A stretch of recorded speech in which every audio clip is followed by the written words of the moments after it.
Hi, my name is John Ellis, and this is my level presentation for Village Rites. For the level, a man's going to find himself in a village overrun by the undead. In order to gain access to safety and escape the zombies, he must find the Lord's son that's lost in the village to return him safely, granting him access. It's going to be a top-down survival RPG. At the start, they're going to begin inside the village gate.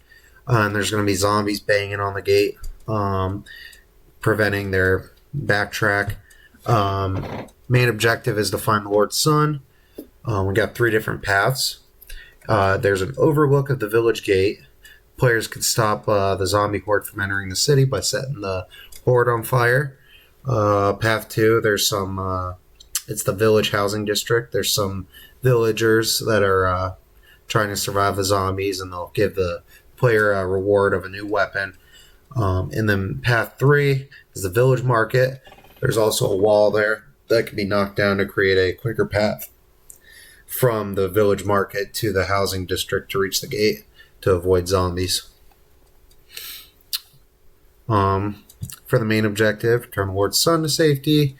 Then there's 3 optional objectives that I just mentioned. So this is my mood board. The village, the gate, underground pathway. I ended up changing this to just a kind of like a chasm, just leads up into the village. Village stronghold, the market, the housing district, our overlook, and the well. For the well, that's kind of where I wanted the Lord's son to be hiding behind. And from a bubble diagram here, so we got the zombie horde right here, and then the pathway is going to lead up here into the village.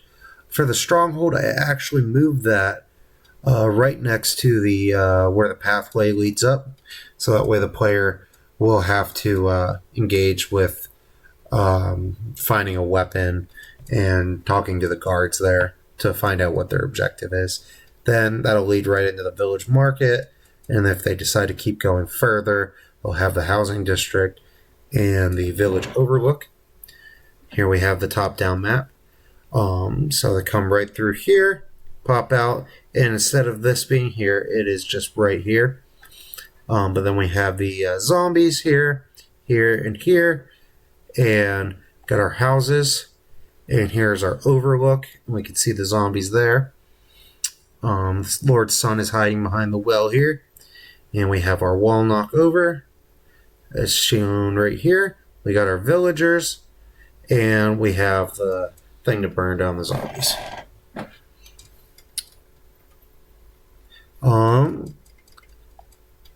For our IPM chart here, skip over walking and jumping. So, escorting the Lord's son, gold pickup, knocking the wall over, interact with the villagers, burn the zombies. It's pretty much the player's gonna come up to them. The game's gonna notify them how to interact with them.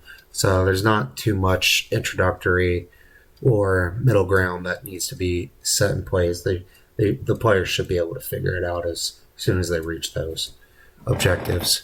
For the weapons, though, at the beginning of the level, we want the player to find a weapon. Then they can practice with it, and then by the end, they should be able to master combat. Escort the Lord's son, so you should be able to walk up to the son, find him, tell him to follow you, and then he'll leave with you. For picking up the gold, walk up to the gold. Player sees the gold, they pick up the gold. Same thing, wall knock over, walk up to the wall, push the wall falls over. Interact with the villagers. They come up to the villagers, offer him a sword, the player a sword, and then the player takes the new sword, which replaces his old one. And then for burn the zombies, walk up to the barrel, push the barrel, pick up the lantern, throw the lantern. And for player character weapon attacks, player will swing the weapon, and it will kill the zombie. Alright, let's go ahead and get into some gameplay here. So, at the beginning of our level, zombies are behind that gate, the horde. We're going to come up here, and as soon as we get up here... Grab that axe by the gate to defend yourself. Listen, we can't let you in, but the Lord's son is gone missing in the village. If you find him and bring him back to us, we'll be sure you are granted entry.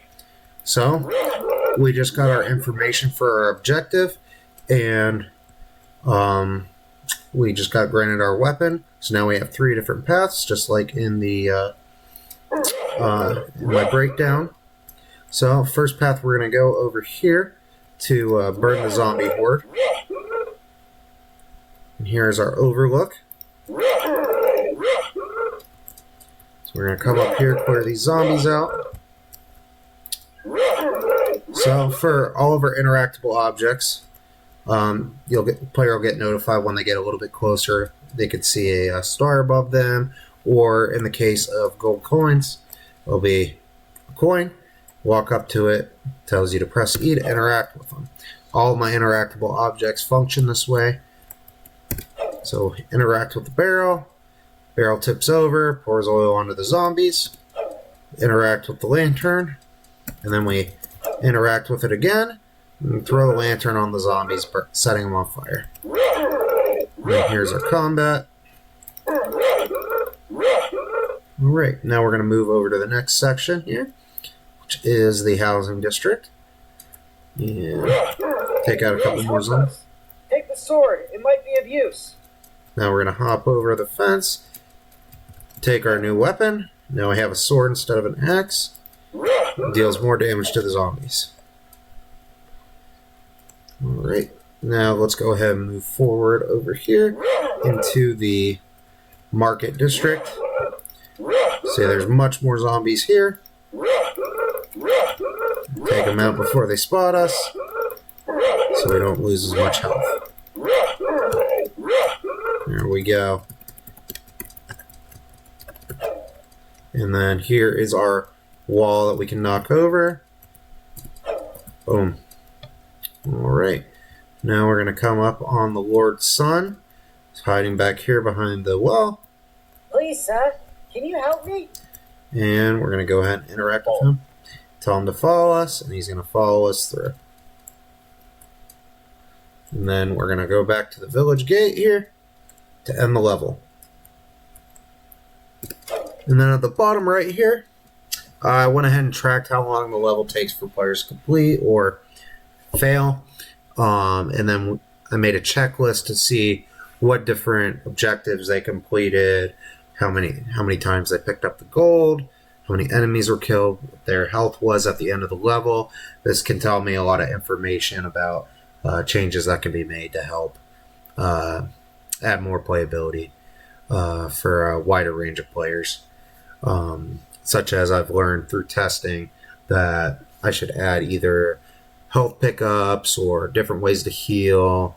I should make the weapons attacks be able to hit multiple enemies at once. Add different control setups for console players so that way they're not struggling on keyboard and mouse. I've learned that most players avoided the overlook, so I might want to change my level layout a little bit. But all in all, I think it was a great success, and I think I followed through with my vision for the level. But thank you all for watching. Have a good one.